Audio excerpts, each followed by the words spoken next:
Rosotti's leaving do was far more subdued than Erola's had been. She had selected a fashionable restaurant, though she had felt a little guilty as Gabriel could not partake. He had assured her it was okay and that tonight was about her. It also helped that he had stuffed his face before coming here. Maybe a little too much, considering how bloated he felt. "You okay?" asked Nish, as they waited for their meals. "Yeah, I overdid it before I came here. I just need some water," Gabriel replied. He had no idea if water would make it any better, but if it put her mind at ease, it was fine. "Finish the story," Pista demanded, banging her cutlery on the table. "Stop that," ordered Nish, taking the knife and fork off her. "Also finish the story what?" she added, looking directly into her daughter's eyes. "Finish the story, please, Gabriel," said Pista, her tone less commanding than before. "Where was I? Oh, so Thor cast his line into the deep ocean, and as his worry grew, so did the waves. The boat shook and the water boiled," Gabriel explained. So heavy was Thor's catch that the god of Thunder's foot went straight for the bottom of the boat. Hymir pleaded with Thor to stop, but the god would not listen, as a mountain-sized head emerged from the ocean. They realized they had just caught Jormungandr, the world serpent, so large he encircles the whole earth, its mouth dripping with ether. A poison so deadly it may slay the gods and all life in Midgard, Gabriel told them. Both the serpent and Thor were destined to kill one another come Ragnarok, the twilight of the gods.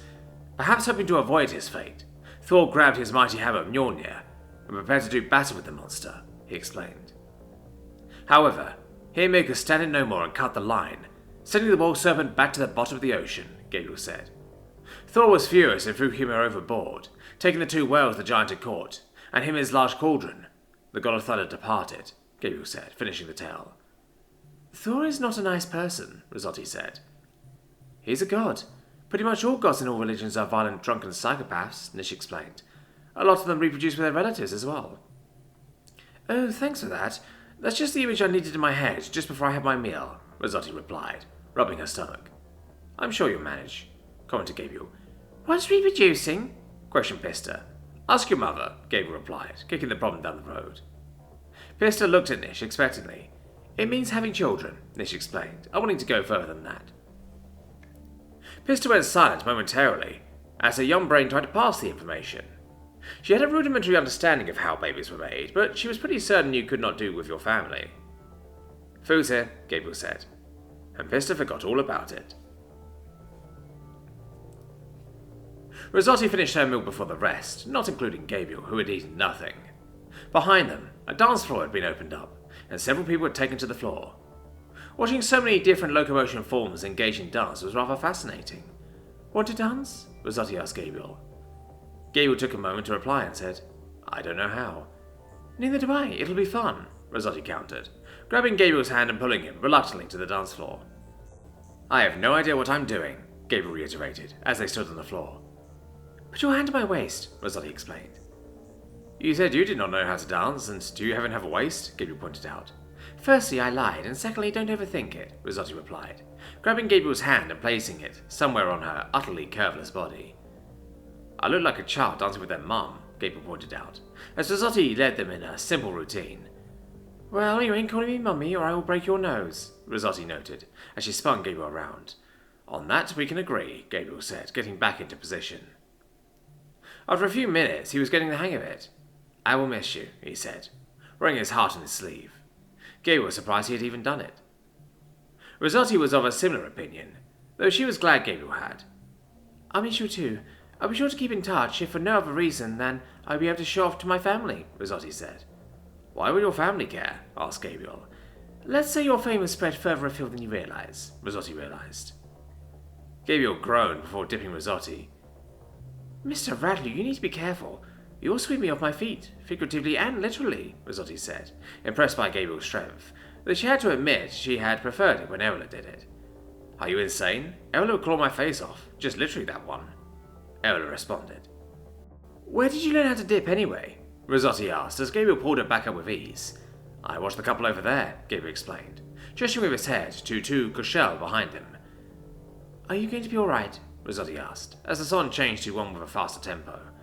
"I'm not that old. By your standards, I'm still a teenager," Gabriel pointed out, as he kept pace with Rosotti. "I wasn't talking about the song. I meant Nish and Pista will be gone in under a month, and you'll be all by yourself," Rosotti clarified. Gabriel replied. "I tend to do rather well on my own." Risotti did not reply, mulling over what Gabriel had just said. It was not that she did not believe him. She just felt there must be more to the story. Though it seemed Risotti would not find out. Looking over at Nish and Pista, who watched the whole thing with much interest, Risotti could not help but notice how Pista seemed to be about to burst from jealousy, so she decided to take a break and hand Gabriel over to her. Pista stood on Gabriel's feet and led the girl in the only dance he knew. Risotti had not been the only one to lie. Nish said, "I can hardly imagine that this is the same man who mumbled when I first talked to him in the hospital." "You got that right," Risotti added, taking a sip from her cup. Pista came running back to Nish whilst the song ended. She was about to jump into Nish's lap when she remembered she was in a fancy restaurant and stopped. "Did you see? We went spinning, and Gabriel told me, and... Pista blurted out. "Yes, I saw. You were amazing," Nish replied, hugging her daughter, who trilled with joy. "Maybe you'll be a dancer when you grow up." Gabriel was about to sit down when Risotti said, "Not so fast, Hepatocro. You still owe one lady a dance." "What did you call me?" Gabriel asked, confused. "Hepatocro was a famous womanizer from 2,000 years ago," Risotti explained. Gabriel was about to protest, but Risotti stopped him by saying, "Enough. Indignance later. Right now you have a lady to see to." He wrapped his fingers against his leg before offering a hand to Nish. Despite being sat down, Nish was at Gabriel's eye level, and they spent a few moments looking at one another before taking Gabriel's hand and walking with him to the dance floor. "Do you know how to dance?" Gabriel asked, as he took up a similar position as he had done with Risotti. "Yes. I did quite a bit at school, though to find a dance involves a lot of flying, which you may find difficult," Nish answered, placing 2 hands on his shoulders and a third on his side. Gabriel wriggled his fingers and took a deep breath. Gabriel led her in the same routine he had done with Risotti before Nish said, "Sorry about this. Risotti told me earlier she wanted to see us dance. Don't really know why." Gabriel felt that her voice wavered a bit, but that could just have been his imagination. "Don't worry about it. It is pleasant to dance with you," he replied. Nish's wings flared slightly, and Gabriel felt himself blush. "Why on earth, Menegrad, did I just say that?" he thought. "Well, I'm glad you're enjoying it so much," Nish replied. Had she danced any quieter, she would have been whispering. Gabriel cleared his throat, and desperate for any diversion, he asked, "Well, why did you go dancing at school? Was it a club?" "No, mandatory. Everyone has to do at least 3 hours of dance a week. Cultural thing," Nish explained. She instinctively attempted to lift Gabriel, as talking about her old lesson brought back some muscle memory. Nish nearly pulled a muscle trying to haul Gabriel's bulk. "Yeah, I wouldn't recommend trying to do that. Hell, most humans can't do it," Gabriel said, taking the time to rub Nish's side. He wasn't sure if it meant the same thing, but Nish did not protest. Pista squealed from her seat and nearly leapt into the air. Gabriel had no idea what that was about. I think we should, take our seats," Nish stuttered out, before quickly leaving the dance floor and sitting down, deliberately avoiding Gabriel's gaze. Gabriel followed her, having nothing else to do, and Pista immediately pounced on his lap. Gabriel could not get how Nish had reacted out of his mind. She had not said anything, so Gabriel had assumed at the time that nothing had occurred.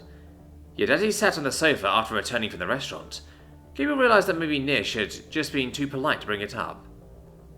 Filled with curiosity and dread that he might have done something horribly inappropriate, he quickly searched the internet for Torfanda and touching sides.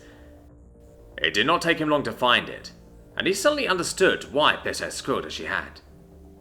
Essentially, Gabriel had done the Torfanda equivalent of kissing Nish right on the lips.